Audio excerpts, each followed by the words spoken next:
So let's begin, Keith, and just take it away.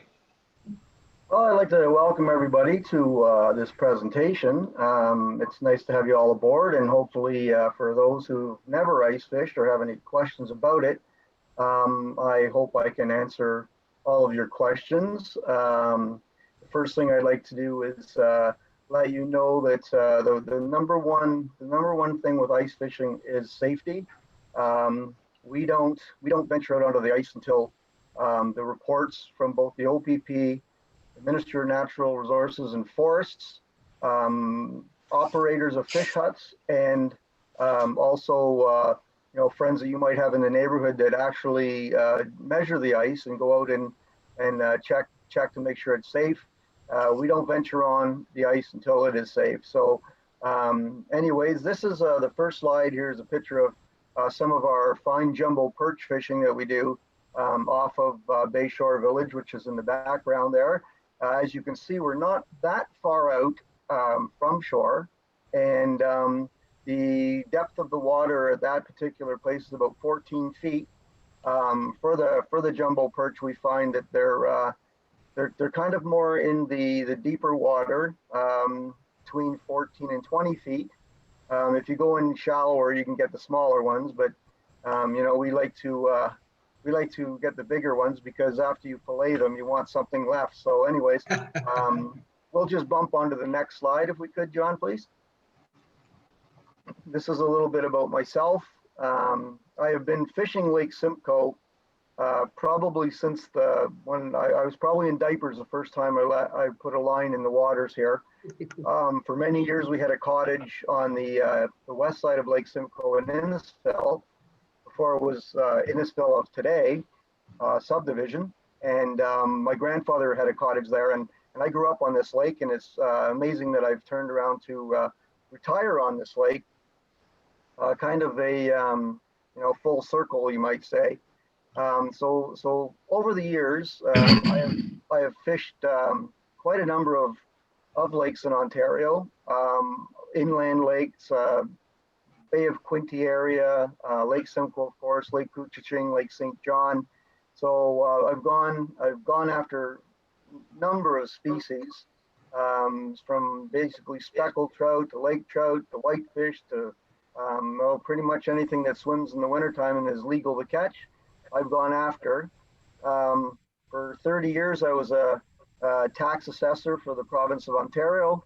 I retired in 2016. When I retired, my history was I went through the from Cub Scouts into Junior Rangers to I actually interviewed for a job as a conservation officer way back before I went into taxation. And since I've done that, I've become a member of the Aurelia Fish and Game Conservation Club. We like to look after the waters of the lake and the species that live in it. And actually, just not too long ago, we joined my wife and I joined the Friendship Force up in this area. So I not only on the angler aspect of the fishing, I also take quite a interest in the actual species and health of the species of the fish that are in the lake. I was involved in the muskie presentation that we put basically 10,000 muskie into Lake Simcoe through the Fish and Game Conservation Club, and also through the Ontario Federation of Anglers and Hunters and Muskies Canada. So let's move on to the next slide, please, John. In Lake Simcoe.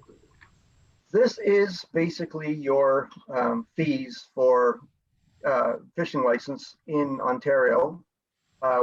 With Friendship Force being international, we thought it was better to put both resident and non-resident license out there for people to see, so that if they did want to travel here and they wanted to get involved in some ice fishing, they could understand what it would cost them. Our rates are very, very good in Ontario. I don't think that we gouge people for the and if you're over 65, you don't have to pay anyway, so that's a good thing. We'll go to the next slide, please, John. getting started. So basically getting started, as you can see in the one picture there, just to the right of the title, I'm wearing what is called a float suit. And a float suit is basically, it's got a life jacket built into the suit, and it's also thermal layered. So if by chance you go through the ice, which you don't want to do, that will keep you above surface, and it's also insulated so that you know, if you get onto the ice from being inside, that you will not experience hypothermia.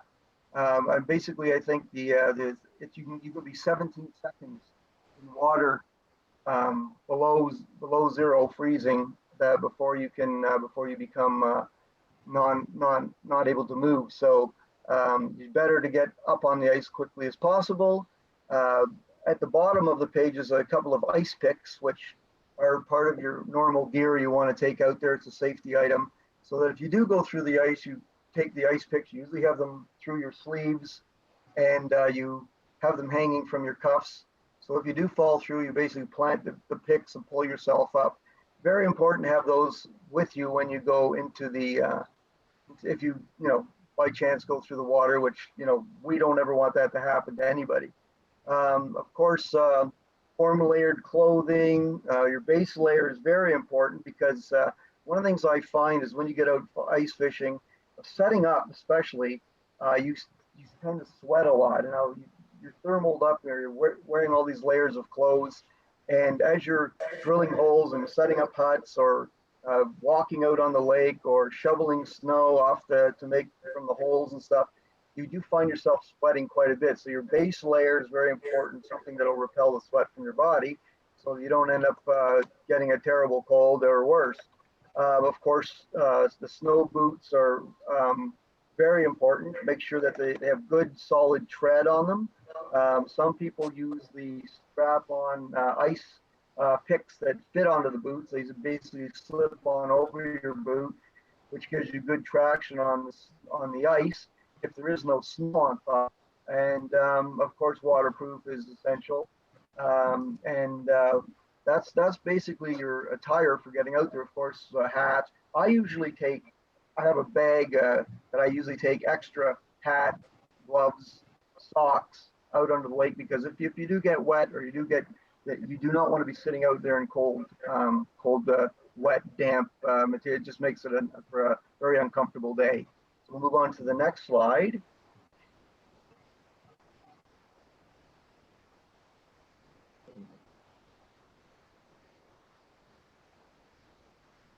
John, next slide, please.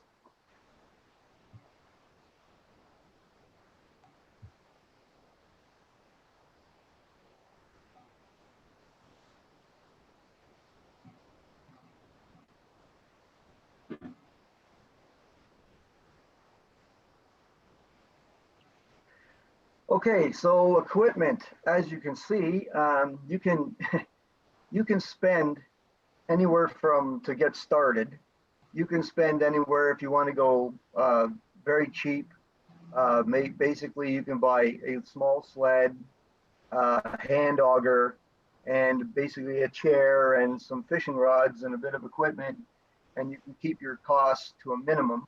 I'd say probably to start off, you're probably looking at about $500. Now, as far as things like augers and things go, they can be priced from a manual auger to about $50 to some of the higher end gas or lithium augers, which can be well up into the $800 range, which is a lot of money. Heaters roughly are about $100, and the ice shelters, there's various kinds. The one that you see in the picture here is mine. It's a Rapala. It has a sled built on, so you basically, the whole thing folds right up into the sled, and you tow it either by a shoulder strap or by an ATV or a snowmobile. It glides across the ice quite nicely. Other huts there's like pop-ups, which are just basically like a tent, and it's got accordion type poles. So basically, you just set it up on place, you pull the top up, you pull the sides out, it sits right on the ice, and then you anchor it down with some pegs, some ice drill pegs. It's not as luxurious as some of the pop-up huts or the sled huts, but it's quite nice. The one picture where I'm sitting there with my neighbor Anne, that's inside my hut. Now my hut inside is non-insulated. The picture down below with my friend Bob Plew, that's an insulated hut.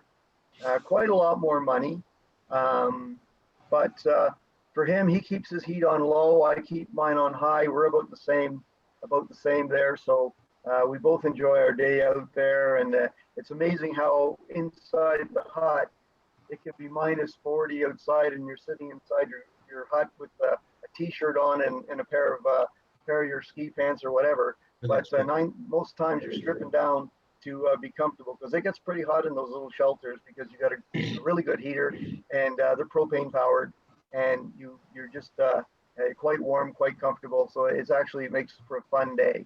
So we'll move on to the next slide. Now these are your augers, and like I said, they can range in price from the one on the far right, which is basically your hand auger. You don't want to be going through 2 feet of ice with this, because you could make that a career. The girl in the picture I see is smiling, so you know she's not going through 2 feet of ice. Now they're made primarily for 6 to 8 inches of ice. They're quite you got to continuously sharpen them, because they do dull rather quickly, because you don't have that high speed. And that auger there is great for portable. It's you're just going to throw your stuff on a sled and go out with a chair and a fishing rod and sit in the sunshine and fish. It's a great little tool to have. I always have a spare one usually with me in case mine doesn't run, because that happens sometimes. They're like cars or any other motorized equipment. The one to the far left is a new technology, and this is just with the strength of power drills nowadays that you buy at the store. These power drills at 18 or 20 volts are enough to power an auger ice bit. As you can see, the one attached, you buy the adapter, you put your auger ice bit on it, and they're a lot lighter than taking a huge motor that's attached to the one on the right of it, which has like a 3 horsepower engine on top, and they go through the ice like butter. The lithium, or the drills, the lithium ones too, also they go through the ice really well. But the only problem is where a gas auger you can drill 100 holes, and these lithium or drill powered ones you can probably get away with about 5, and then of course the battery dies out on you, and that's your fishing for the day. You're not moving around too much. But if you're going to go to one place and stop and be there for a while, that's a good way to go, and a lot less expensive than a gas powered auger or the new lithium ones, which are about $800. So it's a good way to go. So anyways, we'll go to the next slide. Also, one of the things with augers, and we got a little video here to show you how they work on the ice, and John's got a video set. And I like to say this is what we do when the fishing gets really slow. Little ice drill competition here. And John, have you got that video set up?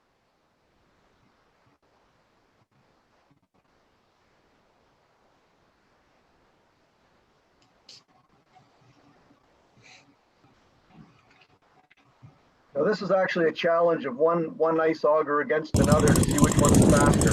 Here we are, Walker Bay. Okay, on your mark, get set, go!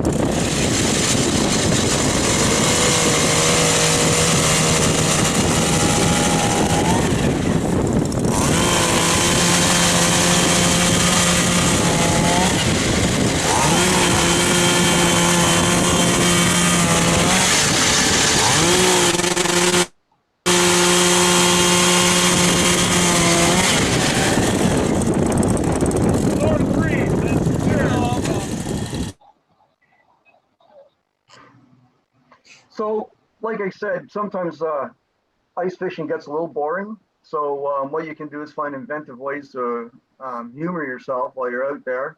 I know that when we get on the ice, it gets to be quite a lot of fun when you're with a different bunch of people. So it's a lot of fun. And I think a lot of times when people say they see a lot of ice huts out there, there's a lot of times that's a bunch of friends getting together outside, and it's even although they're fishing, they're still enjoying company as much as they can do at this time, and you're still staying.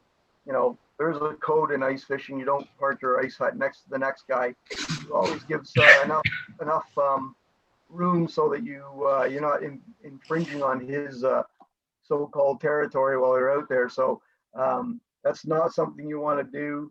Uh, it it's like I said, we kind of have an angler's code. If somebody's over there in that hut and you're catching fish and you're not getting any, you don't go move next door to them because you'll make an enemy real quick. Now this slide here shows the different rods. Now this is of course, on top is a spinning rod. Then we have this, which is basically just an old. That's an old-fashioned. That was actually my grandfather's reel on that, and it's quite old. It's just a straight line reel. There's really no. You wind it up, you wind it backwards, and wind it down. There's not a lot of function to it, so it's I kind of like it. It's great, got a great feel to it and a great history. And then the other two down below. Now, the fishing rods are actually set up. 3 of them are set up with a float bobber, and the one above has got a shiny lure on it. And as you know, fishing because you're in a small area, usually use a shorter rod for ice fishing. And the tackle you want to have, and I've put out these are kind of my favorites. These are the ones I use mostly, although I have a lot more. And these are the ones I find are my tried and true lures that I use. The one that John has the arrow to. Now they're a shiny reflective lure. They're called slab grabbers, and as you drop them, raise them up and drop them down, they flutter. They kind of just go like a leaf falling from a tree, and very slowly. So you bring them up, and then you just let them float down, and they've got a little bead on the end of them, and apparently the fish just go crazy on that bead. They see that coming down, and they're on it. So that's a good little that's a good day-to-day lure. Pretty much anything you want to catch, you can catch on those. The ones to the right of that, now they're your darter minnows. Of course, they're supposed to look like a bait fish, and they're weighted. You know, those go down the hole, and basically you're just jigging quickly with those to make them dart around. It looks like a fish in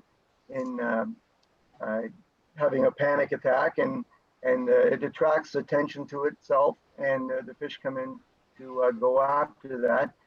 The ones to the right of those, now those are called vibratos.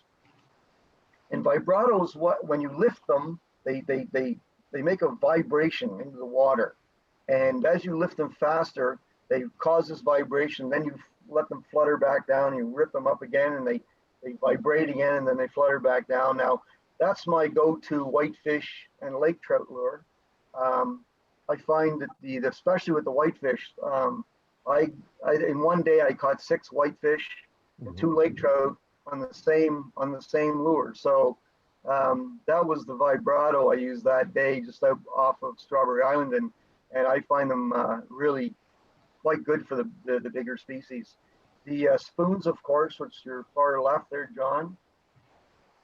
Now spoons come in all shapes, all sizes, and all colors. These are a few that I use out here for perch and pike and you know, other species that come in. Now what a spoon is usually why they call them a spoon is because they look like a spoon. They with a hook on it. They're usually reflective. They have one side is usually silver or brass, and the other side can be painted or just be silver or brass. What the different manufacturers have done is tried to copy bait fish and what fish feed on. So there's various colors, and but as long as they have that silver or brass flash, a reflective side on them, they attract that attention when you bring them up and down and they flash underwater. which is what basically attracts the fish to them. The two to the right of those, now they're basically called, like, they can be called Swedish pimples, or they're a weighted hook. You can put a minnow on them, and they're just basically like a sinker that you send to the bottom with some bait on it and some color to it. That's basically a fast lure to get to the bottom. And I noticed that when you're fishing, say, like speckled trout, they like that, something that goes down and hits the bottom, and it puffs a little cloud up of silt or whatever. And then as you bring it up, that's when they come in to feed on it. I guess it's to look like some sort of an insect hatching from the bottom of the lake or wherever you're fishing. And that's what's attracted to those. And to the right of those are what I call blade lures. Now, on the front, there's a little sinker, which gives it some weight, but it's a very flat lure, very reflective. And if you can notice on them, they have 1, 2, 3, 4, 5 holes. So you can set your line through each of one of those holes. And basically it makes that lure do a different thing. Sometimes it'll go down head first or back first, or if you put it in the middle, it goes down flat. But you can adjust those holes to what's attracting the fish. Now, I've actually been out and had to use each hole because I set the same lure down 5 times and they only struck on it once, and I had to actually use the front hole to get the fish to attack, because they were, whatever reason, they were only attacking the heads that day and not the whole thing. So they were head hunting, you might say. And that's how I've experimented with those to get them to work. The float bobbers basically are, the nice thing about them is that you don't have to keep adjusting your line for the depth, and you can adjust to the depth. When you put the float bobber down, you basically sink it all the way to the bottom, then you set the little bead on top of the bobber, and now you've got your depth set. So every time, if you catch a fish, you bring it up, you take the fish off, you drop it back down, it goes right back to the same depth where you're successful catching fish. So that's a little bit about the equipment that's used out there. And of course, at the top of the page, that's 2 other forms of ice picks that I usually carry. And those actually go together, and then you pull them apart, and then you can use them on the ice. Never use them once, so I just hope that stays that way, because I'm pretty careful when I go on the ice. And we can move on to the next slide. And this is a little bit more about using live bait. Minnows are probably tried and true, probably the best baits for ice fishing, because everything eats minnows. Thing about with minnows is that you really have to make sure you buy local. There's a lot of restrictions now on using bait in the lakes, because if you buy, say, a bucket of minnows from, say, the Toronto area, and you bring it up to Lake Simcoe, well, there could be, where they get those minnows is probably in that Lake Simcoe or that Lake Ontario corridor, streams or whatever. Now, those minnows could have a parasite or some sort of disease. Bring them up to Lake Simcoe, you drop them in the water, and now all of a sudden, whatever that parasite or disease could be. So it's very important to buy local, just to make sure that you're not importing any kind of disease, parasite, or anything into the lake. And I keep my minnows in a minnow bucket. There's an attached aerator on it, which is a little battery powered bubbler, and it keeps them alive and pretty much all day long. And usually once you're finished fishing that day, if you're going to be going out the same lake, you can keep the minnows overnight and they'll be fine in that pail. But if you're going to be returning somewhere, don't ever pour the bait back into the lake. Take it on shore and pour them on shore, because you don't want the birds will eat them, and you don't want them back in the lake just in case there's a disease in them. Now I went a little bit about the propane heater before, keeping your hut nice and warm. There's many kinds of propane heaters, from cones to the gas, Mr. Buddy, and ones that sit on top of a tank. I prefer the Mr. Buddy one. I find that through all of the different ones I've had, they work the best. And I find the cone ones are fine if you're just in a small area. And if you have an insulated hut, they're great. And they're a lot less expensive than some of the better, bigger heaters. I don't use a fish finder in the winter. I just find it too many times I go fishing with guys and they get focused on that fish finder and they're just messing with it all the time. And I go out there to relax, and it's kind of like I don't I'm not flying an airplane. I'm just out there to fish. I'm not out there to play with all sorts of toys and stuff. But some guys live by them, especially deep water fishermen, because you can't see the bottom, and they want to know when the fish come in, because that's when they start fishing and jigging and stuff more readily to try to attract the fish. But now we've got some. John, is this the one where you got the pictures of the fish finders?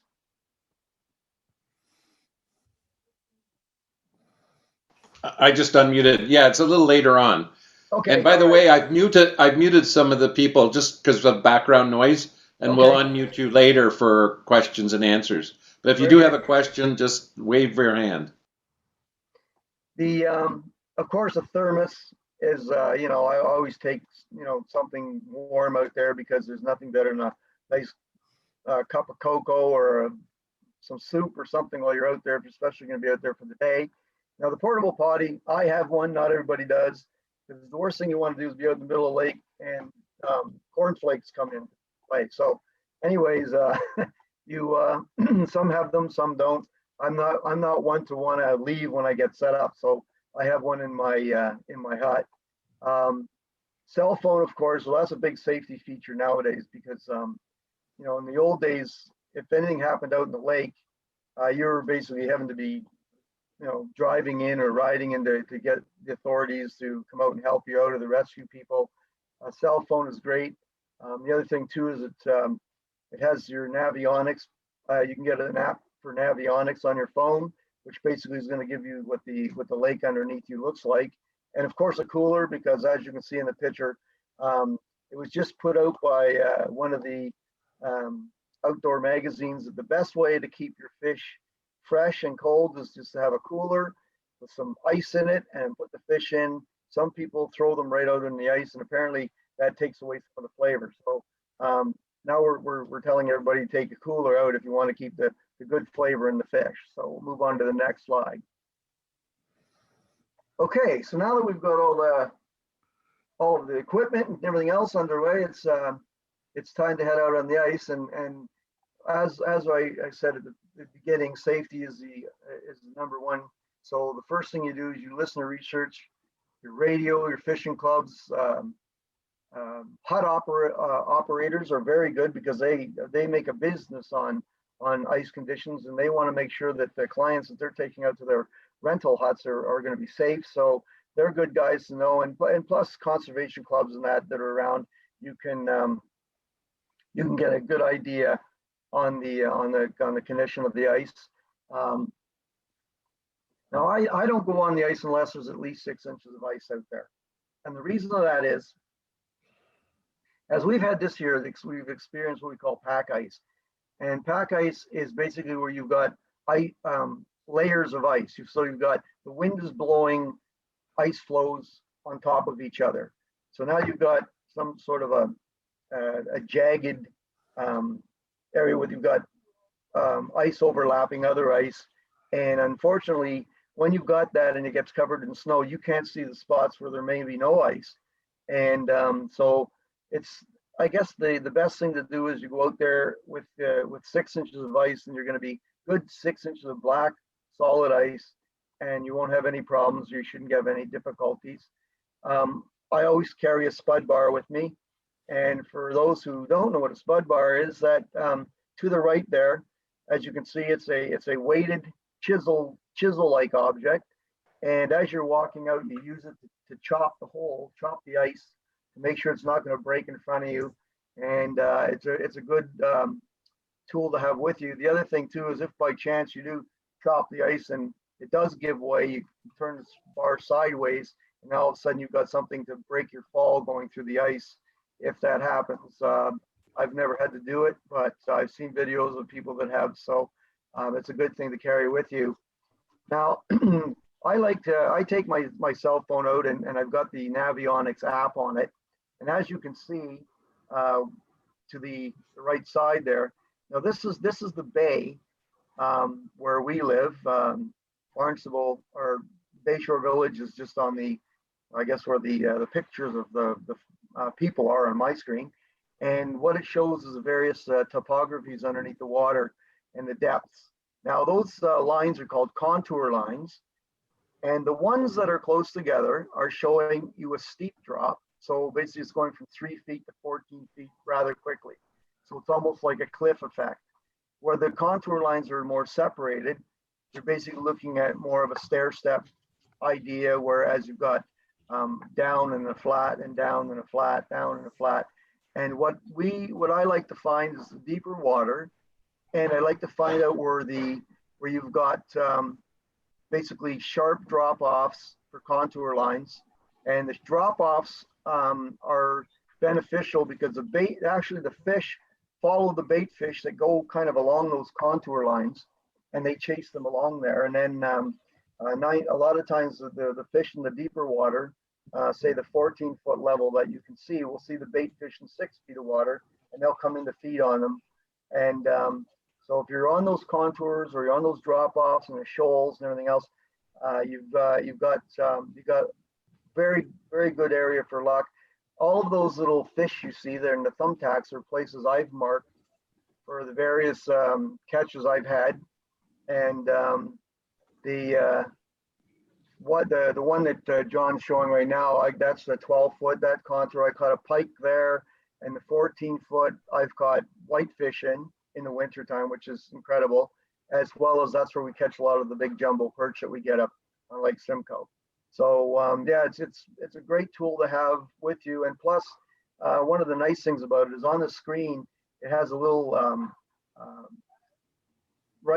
continued time arrow. So that is where you are at that point.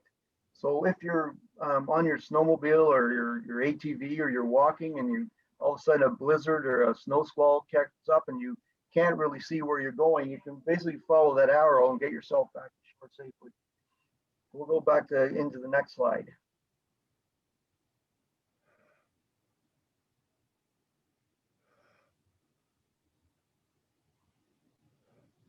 Now this is once you're at your spot, you found where you want to fish. So we've gone through you drill your hole. Now what a lot of guys do is they take a hood and they put it over their head and then they lay on the ice and they look down the hole to see what kind of bottom they have. And after a minute or so, your eyes become adjusted to the water below, and you can actually see pretty well. So once you've figured out you've got a good spot, you've got some nice bottom, maybe some weeds, some sand, some limestone. You see fish down below you. Now you get your hole, you drill your hole, set up your shelter, and take a seat and start dropping some bait down there to see if anything's coming in. Now, what a lot of people will do with minnows, like when you have minnows in a bucket, a lot of times some of them die by themselves. So what they do, what a lot of the guys do is they'll take those minnows, the dead ones, and let them sink down the hole. You know that they're local minnows, so you don't have to worry about problems. Drop them down the hole. This is called chumming. Some guys actually grind them up in a baggie and then pour them down, and that'll chum the hole. So now you've got scent and sparkle and all sorts of things dropping to the bottom, and it's a good way to bring in the fish. I was down deep sea fishing down in Florida, and most of the operators that go out would do the same thing. They go in the morning, you catch your bait, they take you out to a spot, they start throwing bait everywhere, and the big fish come in to feed on it. So much the same as we do here ice fishing, chum the hole, get some scent in the water. Some guys use fluid. They got the bottles of like fish juice that they squirt down the hole, and that can also do the same thing without sending the minnows down. So it's good to put scent in the water. That does attract fish. They do come in on smell. So if they smell food, they'll come to get it. Next slide. Now this is I was just out the other day and I caught a bunch of jumbo perch, and we're in 14 feet of water. You can see the bottom down there. Now over the darker areas, you can see some shadows. Now those are jumbo perch. And I got one the other day, was over 14 inches long, almost a pound perch. And what you can see is in the lighter green areas. Now that's a sand flat, and then you've got the vegetation, the green, which is what the minnows come in to feed on. And so the fish are usually just in the areas around there looking for bait fish. And it's amazing when the schools come in, because they come in and they're there for like 10, 15 minutes, and then all of a sudden they're gone.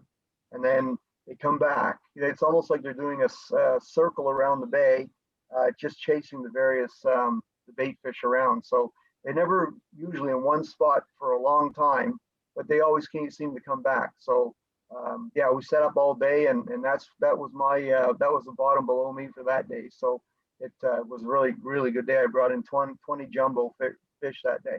So they're jumbo perch, and got some nice baggies of fresh perch fillets for dinner. So it was great. Next slide. Now to bring the fish in, I always, my best tactic is to take whatever I have in my take is a shiny silver. If the water's cloudy, sometimes you want to use a brass. And the reason for the brass is it is a little more, it kind of reflects that the non-clarity. If the water's really clear, the silver works great. If it's a little cloudy, the brass seems to work a little better. But as you're dropping it down, it's flashing, and this is what brings them in and brings the fish in. And once you bring them in, a lot of times they'll come in, they'll see what you've got on the line, and they're not really interested in it.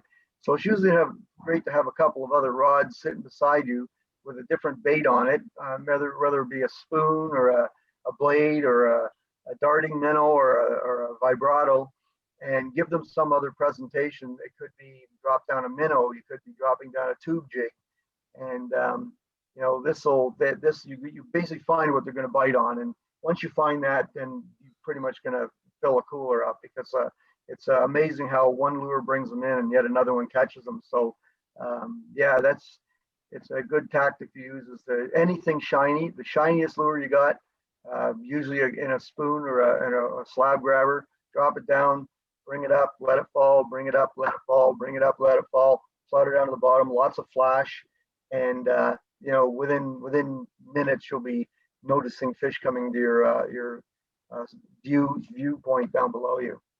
So anyways, jigging, there's various ways of jigging. Everybody's got their own tactic, it seems. It's kind of like throwing a curveball. Some guys use it one way, some guys throw it a different way. But I usually find if I bring it up and then I just let it fall slowly back down, and bring it up high and drop it down slowly. John, you're going to put me on, and I can kind of give a little bit of a demonstration.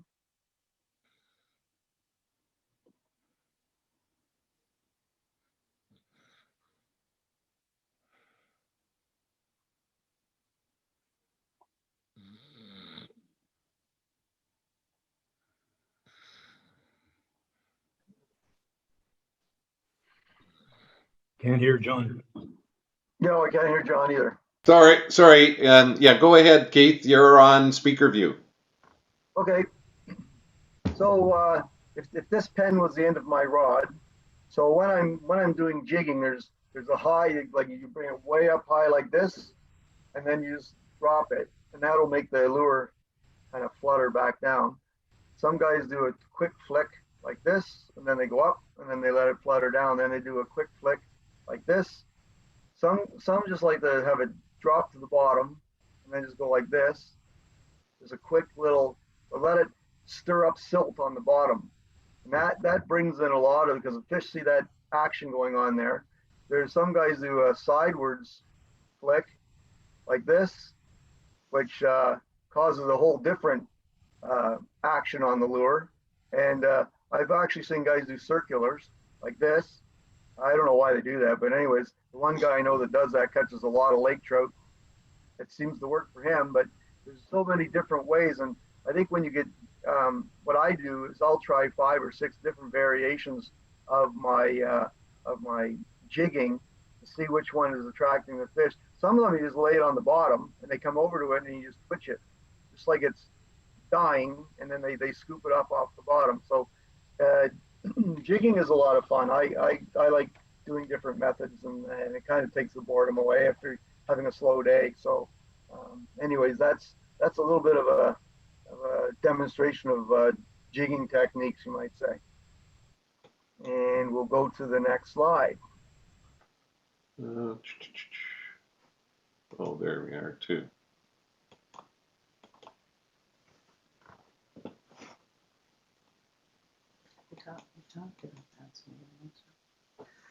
Okay, fish finders. Now these are the two common varieties. The one on the top right is now this is actually a fish finder that can be used on a boat and or ice fishing.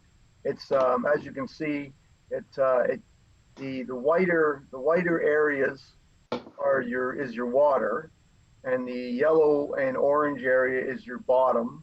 And those little arcs you see, there's one main arc there at the top, that one there. Now that's a school of bait fish. So that's what you're looking to find, is where the bait fish are. Now the smaller arcs you see below them and to the sides, those are your actual like predatory fish, which could be your lake trout or your walleye or your or other species.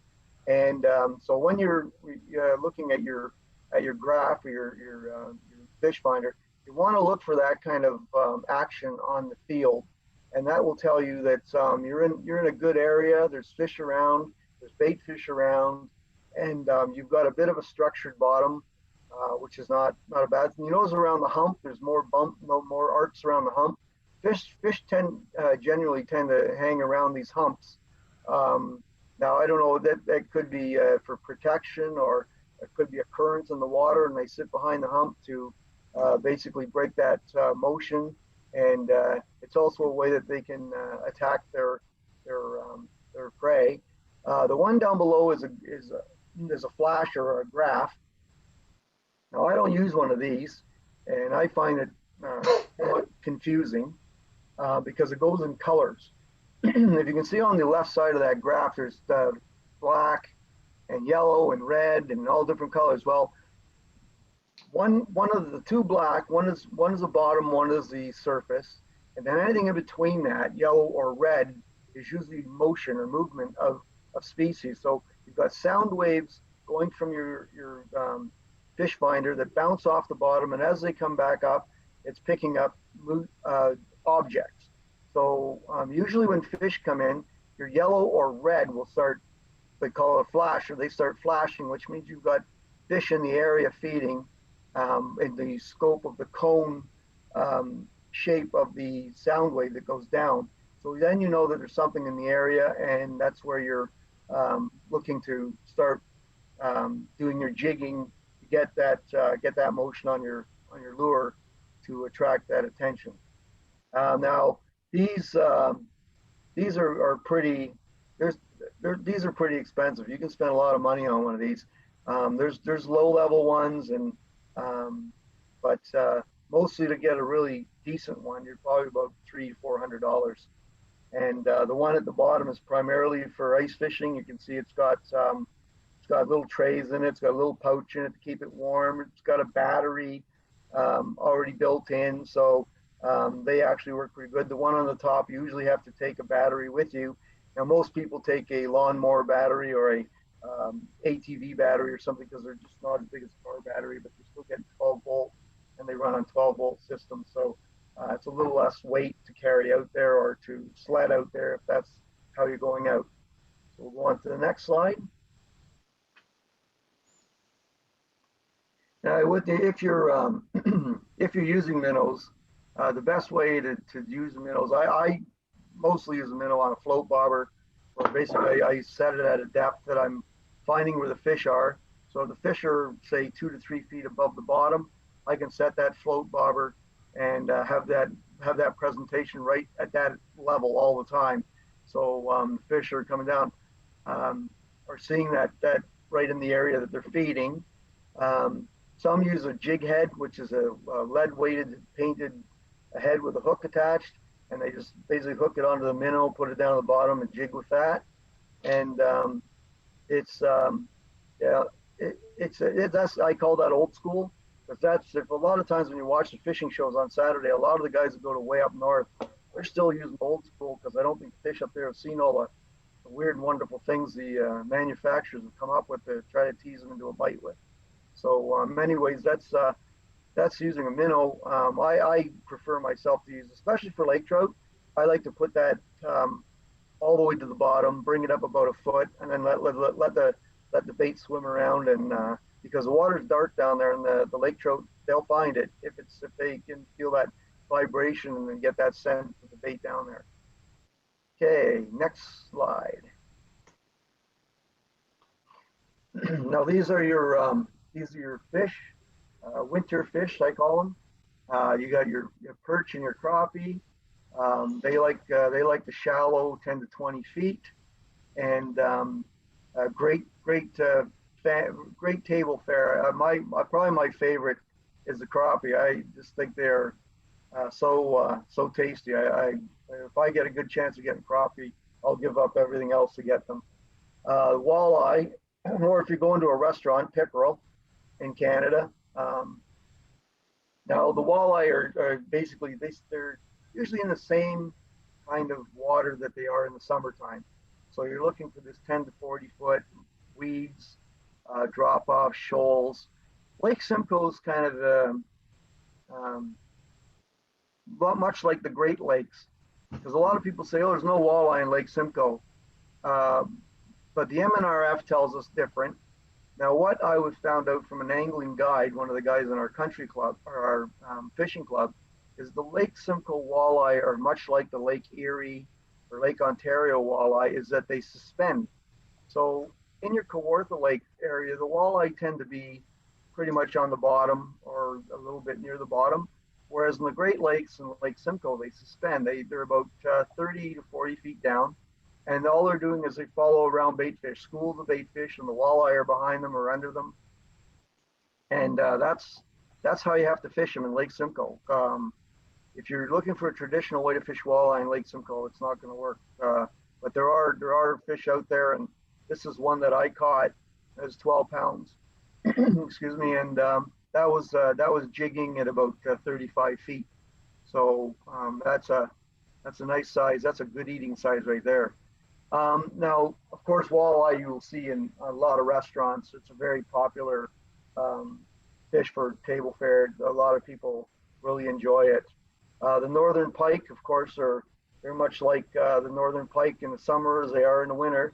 They like the shallow bays, and if you're catching a lot of fish, like we found that if we're catching a lot of perch and there's a lot of commotion in the water, we can guarantee there's going to be a big pike or two show up, because they know that there's feeding going on, and they're coming in too to get in on that. So they're going to enjoy some of that table fare. They're going to enjoy the perch or the walleye or whatever you're catching. So one of my favorite fish to eat also is a pike, because the meat is so white. It's just beautiful, but they are tricky to fillet, because they've got the Y bones that run through them, and they can be fairly bony. But I've found my way around that is you bake it, take it in tin foil, you wrap it up, you put in some butter, some garlic, you roll it in tin foil, you put it in the oven, you bake it without filleting it. And then when you take it out of the oven, basically if you grab the backbone, you can basically lift all of the bones out of it, and then you just have a big,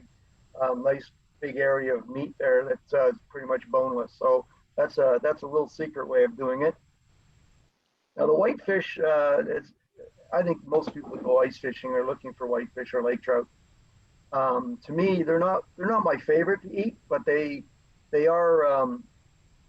Most people smoke them because they do tend to be a bit oily. We get them at about 20 to 25 feet right off where we are here. It's not too far out. And the vibrato lure is the one that I use for the whitefish. I find that they just can't resist that. You get a little bit of that juice that you buy at the store, and you just cover the lure with the fish juice, and you drop it down, and very successful on that. Now, the one thing about the whitefish is they're very, very high in omega acids. When cleaning them, you'll find that in the meat you've got a lot of like brown fatty layers.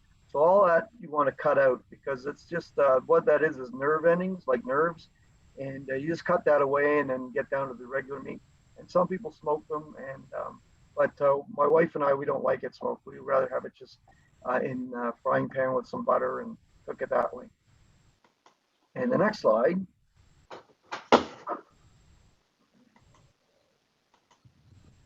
Oops.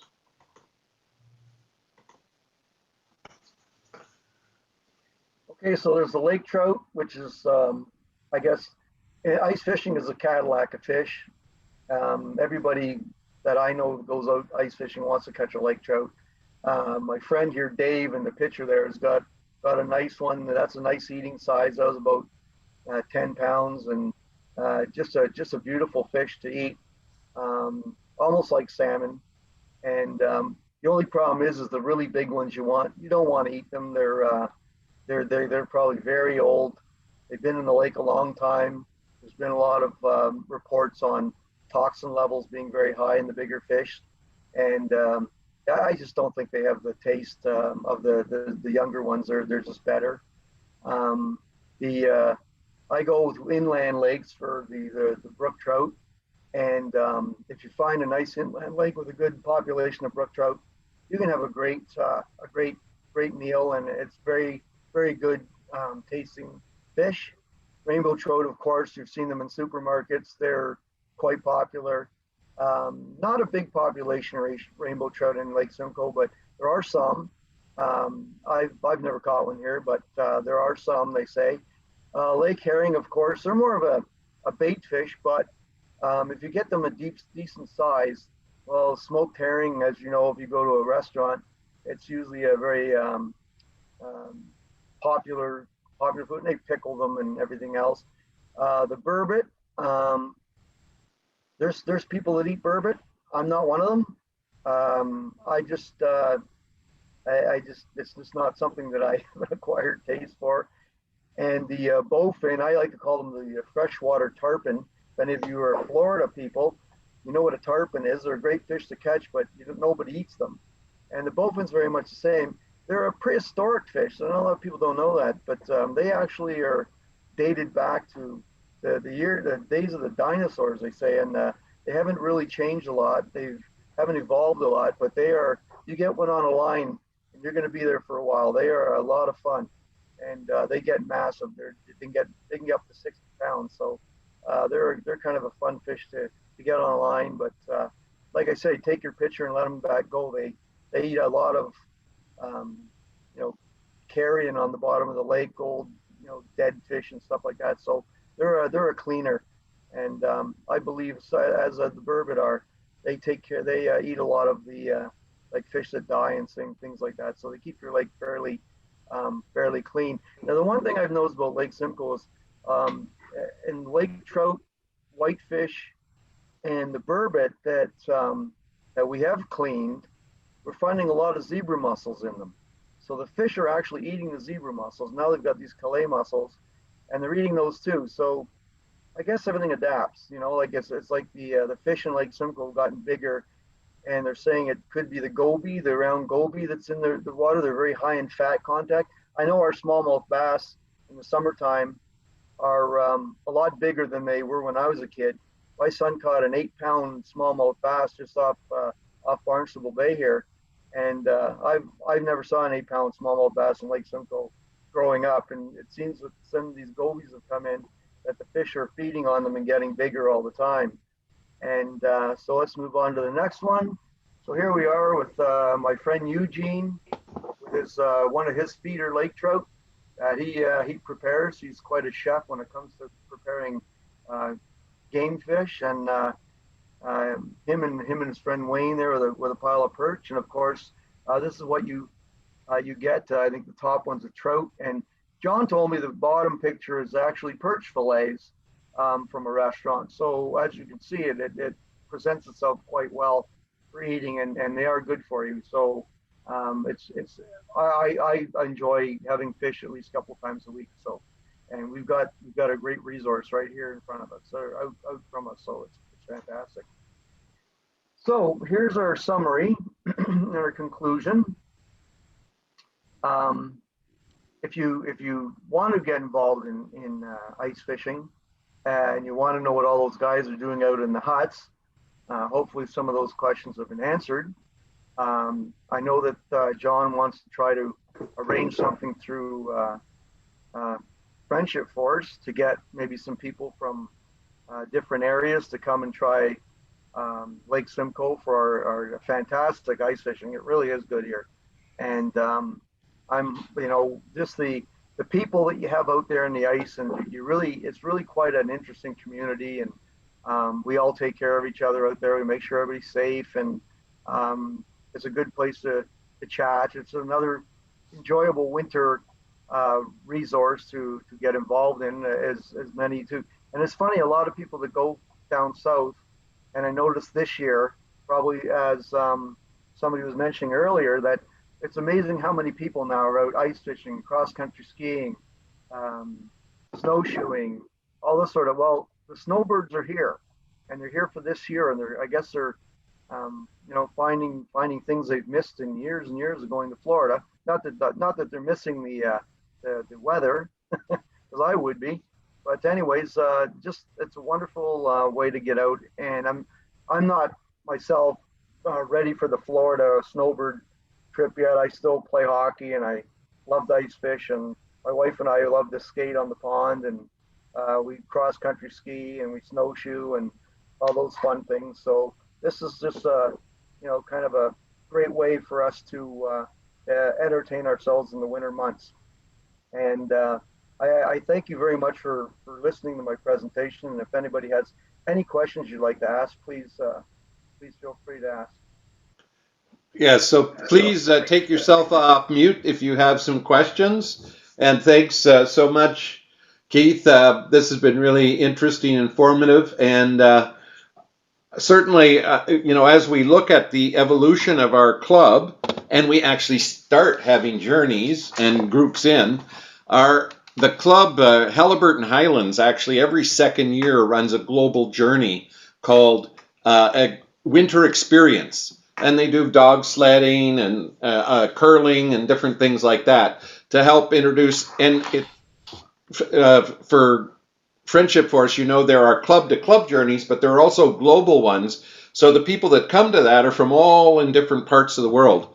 And, one of the things we might do is on the years that they don't do it, because they do it every second year, we might do a winter experience similar and have a highlight of that as ice fishing and other activities and organize it here. So that's some of the thoughts. So what questions might you have for our expert? Well, my first question is, generally when you fish in the summertime, you always fish early in the morning or early in the evening, and you have to watch the weather. Like, you don't want to fish when it's raining. Does it matter if it's snowing or not snowing? Is there a better time to ice fish in the morning or the noon, or can you ice fish anytime and catch stuff? Ice fishing, like one of the things I love about it is you don't have to get up with the birds. Okay. If you want to get up and take your time and have a coffee and a nice breakfast and all that kind of stuff, and then head out. The lake is cold. The water's cold. It's not going to get any different. And one of the reasons in the summertime that you go early or late, because the fish have a feeding cycle in the morning, and they usually want to be when a lot of fish don't bite when it's really light. They are hot. If it gets warm or hot, they look for cooler areas. And then the light also affects the fishing. If it's too bright, like in the summertime, a lot of the fish they go into like a suspended animation, and then as soon as they get that lower light system in the morning and in the evening, that's when they usually get active. The nice thing about the wintertime is the water is always cold, and you've got that ice over top of it, which also causes, even though light gets through, it's not that dominant light.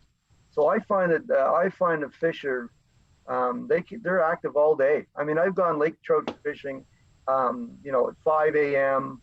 and stayed out till 6 o'clock at night and have caught fish all day, whitefish and lake trout. So I was like, well, why am I getting up at 5 a.m.? That's ridiculous. I can go out at noon, sleep in, and it's winter. We get that.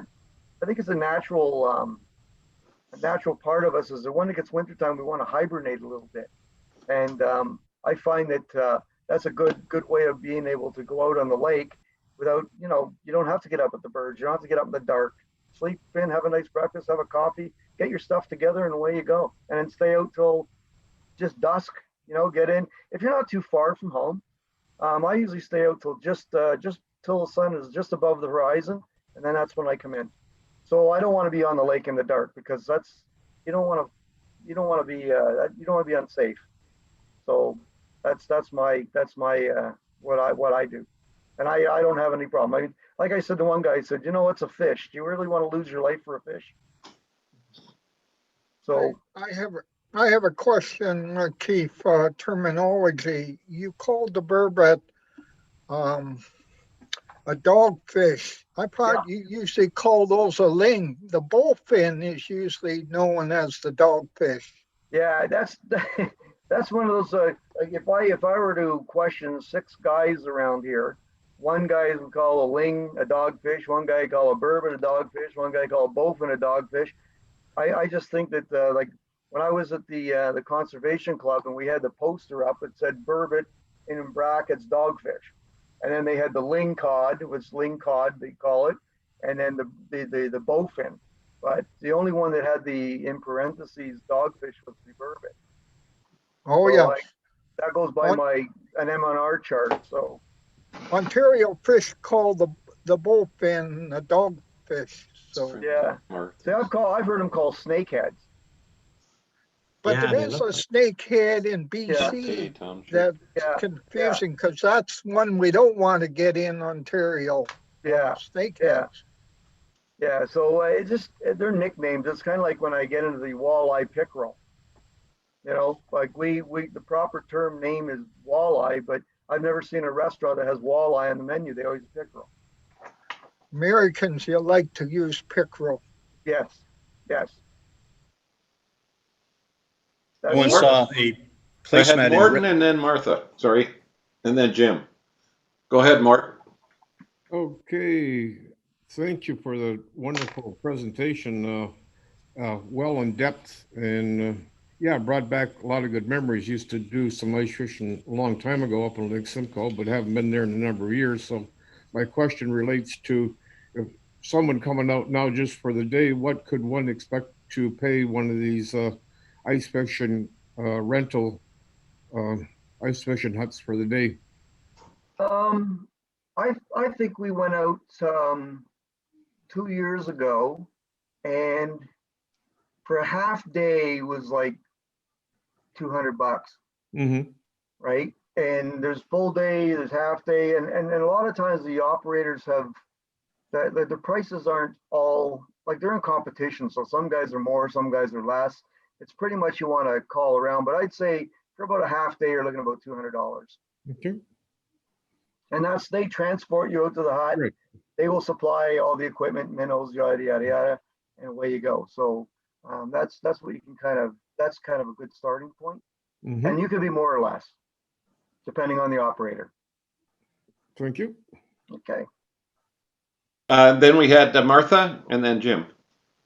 Yes, Keith, again, I want to thank you too. That was an excellent presentation. So thank you very much. And I know nothing about it. I've the privilege of living on the lake and often wanted to go and sort of knock, knock. Can I see? What does it look like in there? I hear it's pretty. You should probably do that because they probably invite you in and say, hey, give it a try. Because there's always people that have room. Well, not now. Course, yeah, not now. So my question was, as you were showing us all the fish in Simcoe, may I assume that it's the same variety in Lake Cooch? Yes. Well, you won't get the lake trout won't be in Cooch.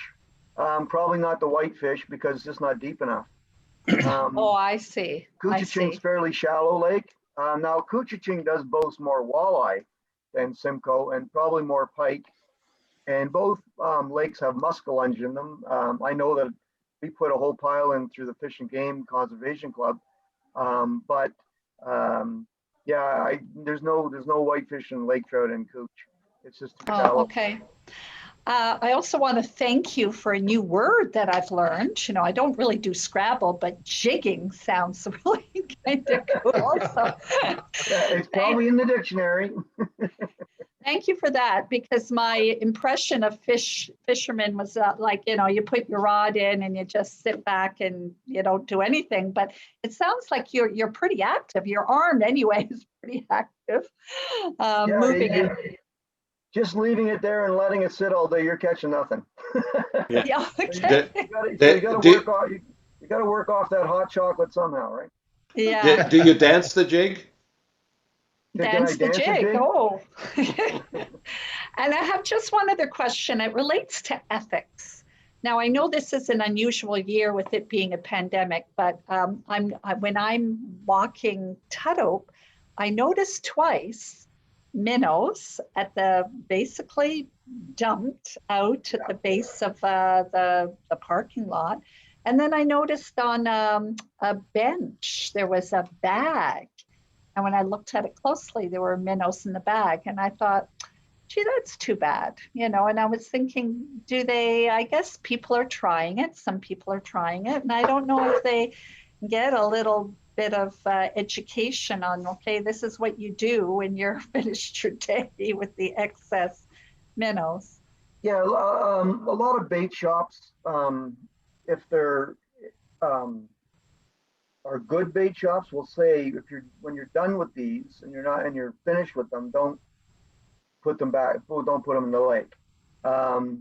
Now, if they're local, like if these are shiners that have come from Lake Simcoe, you can put them back in Lake Simcoe because that's where they're from anyway. But if they're from somewhere else, you don't want to introduce them into our lake, into this lake. It's like anywhere else. If I go to Lake St. John, I'm not taking minnows there. I'll pour them in the parking lot, let the seagulls have them because they're hungry too in the winter. And the bag that was left on the bench, I wouldn't doubt that somebody bought them and then went home and then just left them there for somebody else to use, which would be a nice thing, I guess. Oh yeah, so that would be a nice thing. Especially for the amount of money they're charging now for a scoop of minnows, like $8. Oh, okay. Yeah. So it's probably just somebody being nice. That's a cup half full way of looking at it. Yeah. Or somebody. Jim, you had a question. Oh, it was more of a passing comment when you're talking about nomenclature. I saw a placemat on a restaurant. I think it was out in Saskatchewan that showed lake trout by 7 or 8 different names across the country. Same damn fish. Yeah. There's a lot like brook trout or brook trout, speckled trout, square tails. There's different names. Cross pollination area. Yeah. Well, I've had a lot of, when I was younger, good memories from ice fishing. We were thinking of taking a lady out to ice fish here, possibly here and her mother. So we're looking for a nice little hut that's close by. I live right in Simcoe in the top corner. We're looking at about 50 now, 40 anyway. What's a reasonable price just for to offer a fellow for the use of his shack for the day, or half for 2 or 3 hours? No equipment, just the shack. $50? Yeah, I'd say, or a bottle of rum, whatever, you know. The same amount. A bottle of rum's a little cheaper. Some guys I know out here, they'll do that, and they'll somebody say, oh, don't worry about it, just go ahead and use the hut, don't worry about it, and then they get the gratuitous Crown Royal or something, and they're more than happy. So yeah, a lot of times people are very good that way. I find ice fishermen are you know, we help each other out. I mean, I was out the other day and we caught 85 perch. The guy a hut maybe 50 yards from us got 0. Well, guess what? He went home with 40 perch because, you know, he wanted to catch some. We gave him some to take home to, you know, well, we weren't going to clean them for him anyway, but we sent him home with perch, and he was very happy. And a friend up here, he just moved into the village, and he'd never been ice fishing before. So we went out last year And I caught 3 whitefish. You're only allowed 2 on a conservation license, but he didn't catch any. So I said, well, here, you take one of mine. And he was so overjoyed in that he took us home to have it. So he still to this day doesn't forget that. Like he says, oh, if anything, he's an electrician. He says, if you want anything done in your house, electrician, just call me. I'll come and do it. So it's a nice way to get community and people to meet each other and stuff like that. Yeah. So we've actually this year, with the snowbirds staying home, we've got 9 new huts, like people that have gone out and bought the equipment to ice fish. And we've got quite a nice little community. They're all from Bayshore. They're all from our area. And the nice thing about it is we're pretty much COVID free here. We haven't really had any cases here. So, you know, we maintain social distancing as we're supposed to, but it's all familiar people. So, you know, we enjoy each other. It's nice to see people. You know, I mean, these days, you know, you're supposed to be staying home. Well, you can be outside. You can be 6 feet apart. You can chat. You know, I can have my hut there, and you can have your hut there. We can still talk through the walls. They're not soundproof. So it's a nice way of getting out and enjoying your neighbors. Yeah. That's for sure. Yeah, I just turn here now and see there's some ice huts and there's some else people walking and snowshoeing and everything. You better not be in my spot. Oh yeah, he's right in your spot. Yeah. There'll be no fish tomorrow for you. They go, well, that's Keith's spot and he's not there. Let's go. Yeah. Well, we thank you for not being there and being with us today and sharing all that information.